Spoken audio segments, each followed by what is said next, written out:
اس پاک خاتون کے پاس اللہ کا فرشتہ آیا اور کہا، اے کنواری مریم، اللہ تجھے ایک نیک اولاد عطا کرنا چاہتا ہے۔ خاتون نے کہا، یہ کیسے ممکن ہے جبکہ مجھے کسی مرد نے چھوا تک نہیں۔ فرشتے نے کہا، ایسا کرنا تیرے رب کے لیے بہت آسان ہے۔ وہ نیک اور پارسا خاتون کون تھی جو قیامت تک پاک دامنی کی مثال بن گئی؟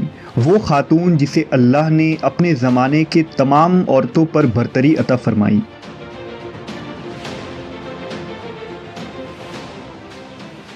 حضرت بی بی مریم علیہ السلام کے والد کا نام عمران اور والدہ کا نام حنہ تھا۔ حضرت عمران حضرت سلیمان علیہ السلام کی اولاد میں سے تھے اور ان کی اہلیہ حنہ داؤد علیہ السلام کی اولادوں میں سے تھیں۔ حضرت عمران بنی اسرائیل میں بڑے عابد، زاہد اور عالم تھے، اس لیے مسجد اقصی کی امامت لوگوں نے آپ کے سپرد کی ہوئی تھی۔ حضرت حنہ کے ہاں اولاد نہ تھی۔ ایک روز آپ نے ایک درخت کے سائے میں ایک چڑیا دیکھی جو اپنے بچے سے پیار کر رہی تھی اور اسے دانا کھلا رہی تھی۔ یہ منظر دیکھ کر آپ کا دل بھر آیا اور آپ نے بارگاہ الہی میں اولاد کے لیے دعا کی، لہٰذا اللہ نے آپ کی دعا قبول فرمائی۔ حضرت مریم کی پیدائش سے قبل آپ کی والدہ نے منت مانی کہ اپنی اولاد کو بیت المقدس کی خدمت کے لیے نذر کر دیں گی۔ بنی اسرائیل کے یہاں یہ روایت تھا کہ جو لڑکا اللہ کی نذر کر دیا جاتا تھا وہ نہ شادی کرتا تھا نہ دنیاوی مشاغل میں دلچسپی لیتا تھا، صرف عبادت گاہ میں خدمت کرتا اور خود عبادت میں مشغول رہتا تھا۔ لہٰذا حنہ نے اللہ سے بیٹے کے لیے دعا کی تھی، لیکن ان کے ہاں بیٹے کے بجائے بیٹی کی پیدائش ہوئی۔ حضرت حنہ نے لڑکی کا نام مریم رکھا۔ سریانی زبان میں مریم کے معنی خادم کے ہیں۔ چونکہ آپ مسجد اقصی کی خدمت کے لیے وقف کر دی گئی تھی، اس لیے یہ نام موزوں سمجھا گیا۔ حضرت مریم کی ولادت سے قبل ہی آپ کے والد وفات پا گئے، اس لیے حنہ نے ولادت کے بعد آپ کو ایک کپڑے میں لپیٹ کر بیت المقدس کے علماء کے سامنے پیش کر دیا تاکہ وہ انہیں اپنی کفالت میں لے لیں۔ جب حضرت مریم بیت المقدس میں لائی گئیں تو مجاوروں کے درمیان اختلاف پیدا ہو گیا۔ ہر کوئی خود کو آپ کا زیادہ حقدار سمجھتا تھا۔ پھر یہ فیصلہ ہوا کہ مجاورین وہ قلم جن سے وہ توریت لکھتے ہیں پانی میں چھوڑ دیں۔ جس کا قلم پانی کے بہاؤ میں بہنے کے بجائے الٹا بہے گا وہ مریم کی کفالت کا حقدار ہوگا۔ اس مقابلے میں حضرت زکریا علیہ السلام بھی شامل تھے۔ ان کے قلم کو اللہ نے پانی میں بہاؤ کے الٹے طرف بہا دیا اور وہ ان کی پرورش کے حقدار ہو گئے۔ اس طرح بی بی مریم کو اللہ کی منشا کے مطابق حضرت زکریا علیہ السلام کی کفالت میں دے دیا گیا۔ حضرت زکریا کی بیوی حضرت مریم کی خالہ لگتی تھی، لہٰذا ان سے بڑھ کر ان کی بہتر پرورش اور کوئی نہ کر سکتا تھا۔ حضرت مریم علیہ السلام دوسرے بچوں کی بنسبت بہت تیزی کے ساتھ بڑھتی رہیں۔ جب آپ حضرت زکریا علیہ السلام اور اپنی خالہ کے گھر پرورش پا کر کچھ بڑی ہوئیں تو بیت المقدس میں آپ کے لیے ایک کمرہ مخصوص کر دیا گیا۔ یہاں زکریا علیہ السلام کے علاوہ اور کوئی نہیں جا سکتا تھا۔ آپ دن رات اللہ کی عبادت میں مشغول رہتی۔ جب حضرت زکریا آپ کے پاس آتے تو حیران ہوتے کیونکہ آپ کے پاس بے موسمی پھل موجود ہوتے، گرمیوں کے پھل سردیوں کے موسم میں اور سردیوں کے پھل گرمیوں کے موسم میں آپ کے حجرے میں رکھے ہوتے۔ جب حضرت زکریا علیہ السلام حضرت مریم سے پوچھتے کہ یہ پھل کہاں سے آتے ہیں، انہیں کون دے جاتا ہے، تو حضرت مریم فرماتی، اللہ کے پاس سے۔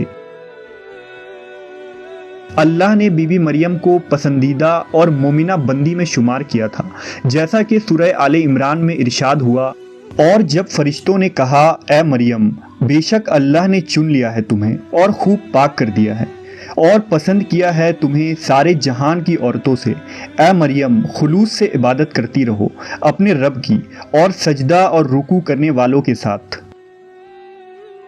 بی بی مریم جس مقصد کے لیے چنی گئی تھی وہ ابھی باقی تھا۔ آپ دن رات اللہ رب العزت کی عبادت اور ریاضت میں مشغول رہتی تھی، یہاں تک کہ بنی اسرائیل میں یہ مشہور ہو گیا کہ بی بی مریم نہایت ہی عبادت گزار، پاکیزہ اور متقی خاتون ہیں، اور لوگ آپ کا بہت عزت و احترام کرنے لگے۔ پھر وہ وقت آیا جب جبرائیل علیہ السلام حضرت مریم کے پاس تشریف لائے۔ بی بی مریم ایک غیر مرد کو اپنے حجرے میں دیکھ کر پریشان ہو گئیں۔ حضرت جبرائیل آپ کے پاس انسانی شکل میں تشریف لائے تھے۔ حضرت مریم آپ کو دیکھ کر بولی، اگر تو کوئی خدا ترس انسان ہے تو تجھ سے خدائے رحمان کی پناہ مانگتی ہوں۔ حضرت جبرائیل آپ کو تسلی دیتے ہوئے اور پیغام الہی سے باخبر کرتے ہوئے فرماتے ہیں، میں تو تیرے رب کا فرزدادہ ہوں اور اس لیے بھیجا گیا ہوں کہ تجھے ایک پاکیزہ لڑکا دوں۔ کنواری مریم حیران ہو کر فرماتی ہیں، میرے ہاں لڑکا کیسے ہوگا جبکہ مجھے کسی آدمی نے چھوا تک نہیں اور نہ میں کوئی بدکار عورت ہوں۔ حضرت جبرائیل نے کہا، ایسا ہی ہوگا، تیرا رب فرماتا ہے کہ ایسا کرنا میرے لیے بہت آسان ہے، اور ہم ایسا اس لیے کریں گے کہ اس لڑکے کو لوگوں کے لیے ایک نشانی بنائیں اور اپنی طرف سے ایک رحمت، اور یہ کام ہو کر رہنا ہے۔ حضرت جبرائیل نے بی بی مریم کے گریبان میں پھونک مار دی جس سے آپ کا حمل ٹھہر گیا۔ جب حضرت مریم حاملہ ہوئیں تو یہ خبر بنی اسرائیل میں عام ہو گئی کہ حضرت مریم حاملہ ہو گئی ہیں۔ اس پر بہت سے لوگوں نے زکریا علیہ السلام کے گھر آنا جانا بند کر دیا اور آپ پر الزام بہتان لگانے لگے۔ حضرت مریم بیت المقدس سے نکل گئیں اور دور ایک مقام پر جا کر ٹھہری۔ آپ اس مقام پر تنہا رہ رہی تھی کہ ایک دن آپ کو درد ذہ شروع ہو گیا۔ آپ نے ایک درخت کا سہارا لیا اور تنے کو پکڑ کر نیچے بیٹھ گئیں۔ آپ جس درخت کے پاس بیٹھی تھیں وہ ایک خشک درخت تھا۔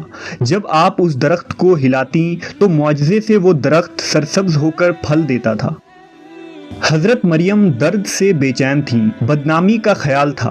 آخر گھبرا کر کہنے لگیں کہ کاش میں پہلے مر گئی ہوتی اور بھولی بسری ہو گئی ہوتی۔ اس مشکل وقت میں اللہ نے حضرت مریم کے قدموں کے قریب ایک نہر جاری کر دیا۔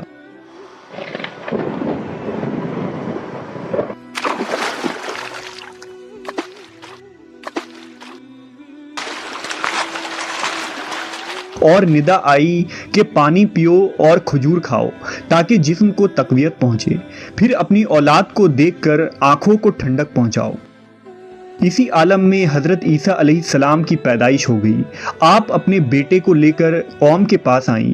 قوم کے لوگ آپ کے گود میں بچہ دیکھ کر غضبناک ہو گئے اور الزام لگانا شروع کر دیا۔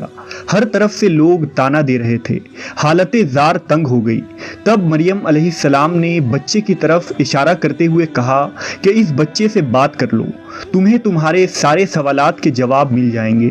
سرکش لوگوں نے کہا، بھلا یہ دودھ پیتا بچہ ہمارے سوال کا جواب کیسے دے گا؟ اچانک عیسیٰ علیہ السلام نے بولنا شروع کر دیا۔ بچے نے کہا، بے شک میں اللہ کا بندہ ہوں، مجھے اس نے کتاب دی ہے اور مجھے نبی بنایا ہے اور مجھے بابرکت بنایا ہے جہاں کہیں ہوں، اور مجھے نماز اور زکوٰۃ کی وصیت کی ہے جب تک میں زندہ ہوں، اور اپنی ماں کے ساتھ نیکی کرنے والا، اور مجھے سرکش بدبخت نہیں بنایا، اور مجھ پر سلام ہے جس دن میں پیدا ہوا اور جس دن مروں گا اور جس دن زندہ کر کے اٹھایا جاؤں گا۔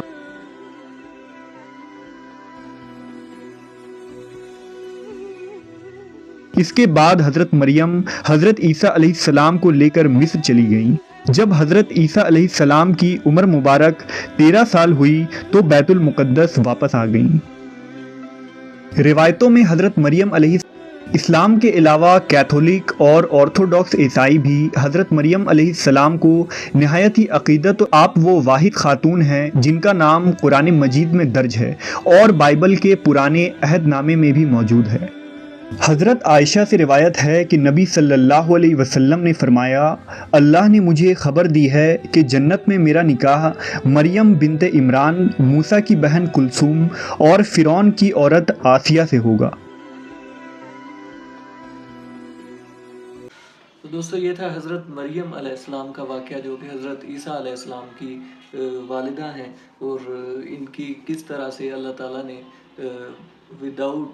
بغیر نکاح کے حضرت عیسیٰ علیہ السلام کو پیدا کیا اپنی منشا کے مطابق، اور ان کو فوقیت دی، ان کا نام بلند کر دیا اس دنیا میں، اور دنیا میں پوری دنیا کی عورتوں سے ان کا مقام بلند کر دیا۔